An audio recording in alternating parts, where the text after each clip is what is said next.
Olá, queridos alunos, mais uma vez, questão de muita honradez, ajudá-los na construção dos saberes históricos, E mais uma vez eu peço licença para entrar na sua casa e dizer a vocês, continuem a oração por cada um e por cada família representada.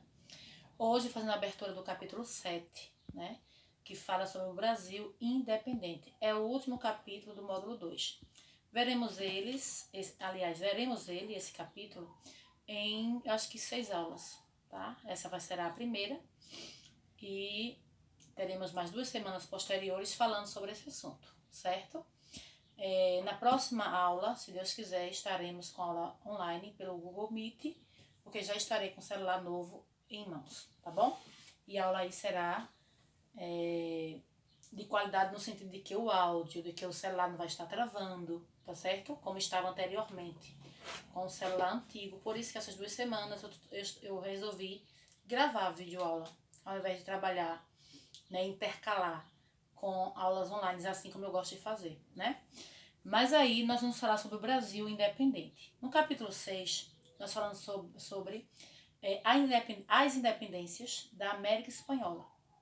Por que as independências? Porque sabemos que a Espanha aqui na América colonizou diversas colônias que hoje são países.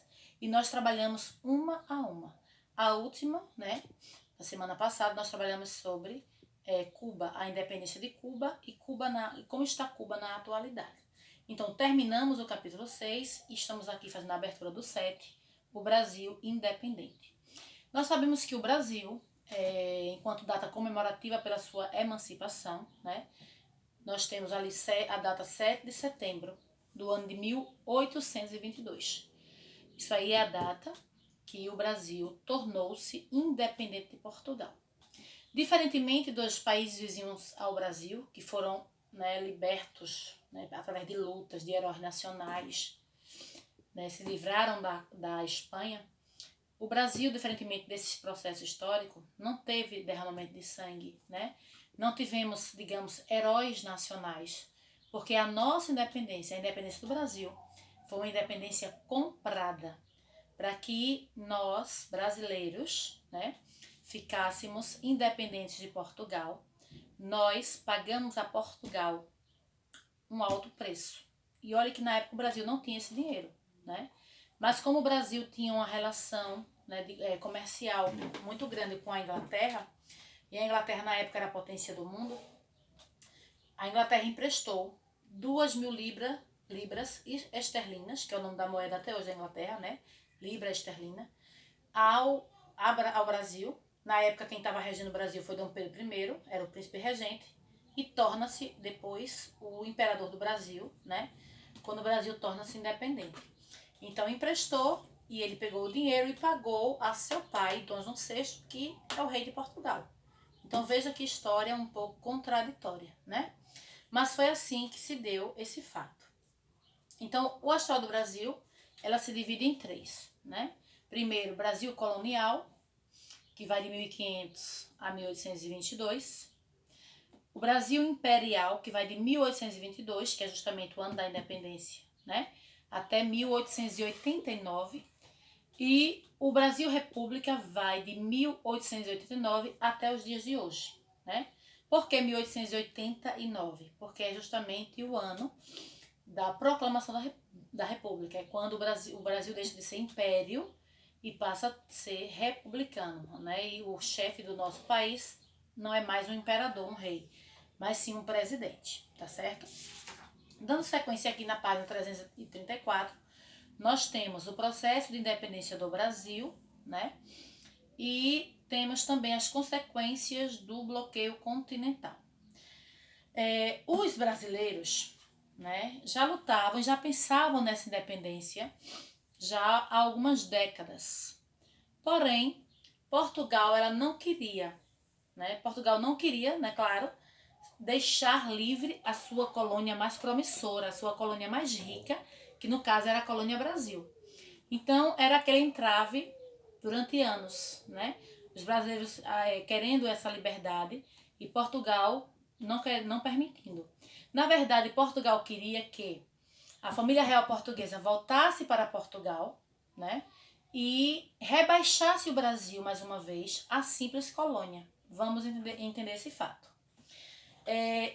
Em relação ao bloqueio continental, que a gente já viu isso, né? Quando falamos de guerras napoleônicas. No ano de 1808, em janeiro de 1808, Dom João VI, que na época era príncipe regente de Portugal, vem para cá, para o Brasil, com toda a sua corte, né? Fugindo das guerras napoleônicas. Então ele chega aqui no Brasil e ele vai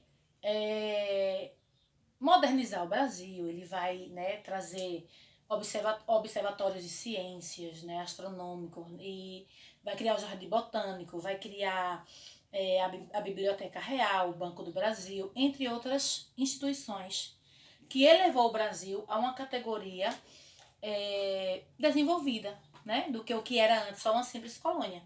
Ele chega até a mudar o nome do Brasil, que antes era Brasil Colônia, ele passa a chamar o Brasil de Brasil, Reino Unido de Portugal e Algarves.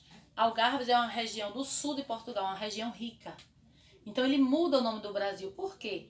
Já que ele, a família dele e a corte dele estava aqui no Brasil, ele tinha que modernizar, tinha que melhorar o Brasil, né, enquanto colônia, para não ser tão humilhante para ele, dizer, olha, a família real portuguesa, ao invés de estar aqui na metrópole, Portugal, está na colônia Brasil. Então ele muda o Brasil justamente para dar esse respaldo para ele que está aqui no Brasil Colônia, que agora é Brasil, não é mais Brasil Colônia, né? O nome não. É Brasil, Reino Unido de Portugal e Algarves, ok?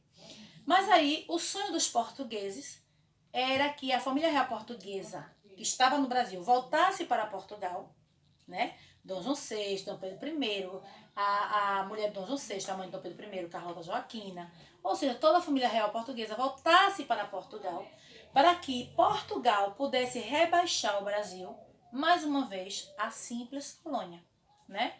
Mas aí não tinha mais como ter esse retorno, porque o Brasil já estava se encaminhando, claro, para a sua independência, né? Então, nesse processo de bloqueio continental, quando a família real portuguesa vem para o Brasil, e o principal negociador econômico de Portugal era a Inglaterra, eles tinham até um tratado que diz aí nessa página que eu estou apresentando a vocês, 334, Tratado de Panos e Vinhos. Esse tratado, ele definia as regras para o comércio de vinho e azeite dos portugueses e de tecido dos ingleses, né? Os ingleses eram o principal produtor têxtil. Têxtil quer dizer de tecido. Então, os portugueses compravam o tecido dos ingleses e os ingleses compravam o azeite e o vinho dos portugueses. Então, esse comércio entre esses dois países recebe o nome de Panos e Vinhos. Tratado quer dizer acordo, né? Tratado de Panos e Vinhos, ok? Então, dando sequência, a corte portuguesa transferiu-se para o Brasil, né? Fugindo de quê? Das guerras napoleônicas, como eu já expliquei a vocês. Então, nesse processo, os portugueses que ficaram lá em Portugal, porque muitos vieram com a corte portuguesa para o Brasil, né? Mas muitos ficaram lá em Portugal, ficaram insatisfeitos, ficaram revoltados com a atitude do príncipe regente Dom João VI, né? E não se conformavam com essa questão. Dom João VI era o pai de Dom Pedro I. E por que ele era príncipe regente e não rei?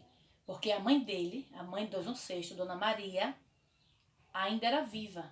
E ela era a rainha de Portugal. Então, só em 1817, quando ela faleceu, é que Dom João VI passa a ser o rei de Portugal. E neste ano ele ainda estava aqui no Brasil. Eles vieram para cá, como eu já disse, em 1808 e foram ficando. 1815, os franceses já não estavam mais em Portugal, já tinham sido expulsos. E aí os portugueses ficaram lá injuriados. Disse, o argumento da família real portuguesa para estar no Brasil era que os franceses estavam aqui invadindo Portugal, né, desde 1808. Passaram-se 7 anos, 1808 a 1815, 7 anos. Eles, os portugueses, juntamente com a Inglaterra, conseguiram expulsar os franceses. Napoleão foi preso na Batalha de Waterloo. e os franceses que sobreviveram bateram em retirada, voltando para a França. Portugal já era mais uma vez dos portugueses.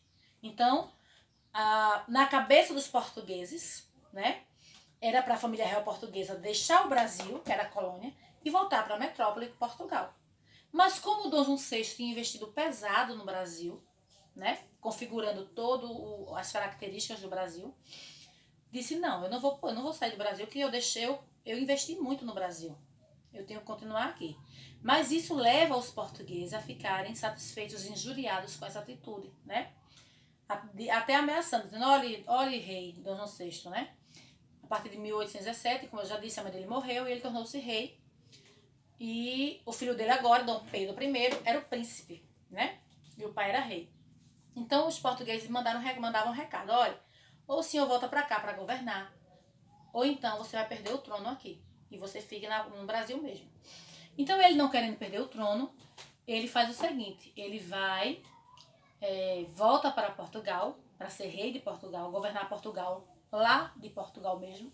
E aqui no Brasil, colônia, que ele havia investido economicamente muito, né? Ele deixa governando o filho dele, Dom Pedro I, como príncipe regente, né?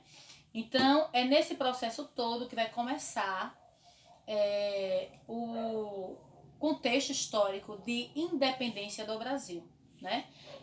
A partir de 1817, essa questão vai ficar mais forte, mais latente, na vontade, nos corações, né? E nas mentes do povo brasileiro. Então, assim, passam-se 5 anos, 1817 para 1822, 5 anos.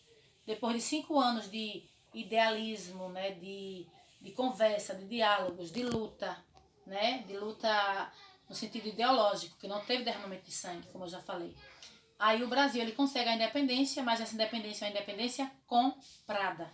Não foi uma independência com heróis nacionais, como tivemos o exemplo, como eu já falei no início desse vídeo, dos países vizinhos ao Brasil, que era colônia da Espanha, certo? Bom, gente, nós vamos ficar aqui até, fizemos a abertura do capítulo, que é na página 332. Vamos parar aqui na 335, né? Próximas aulas, através do Meet, do Google Meet, nós daremos continuidade. A atividade vai estar disponível no Google Classroom, tá certo? Sigam as instruções direitinho e que Deus abençoe a todos. Um grande abraço.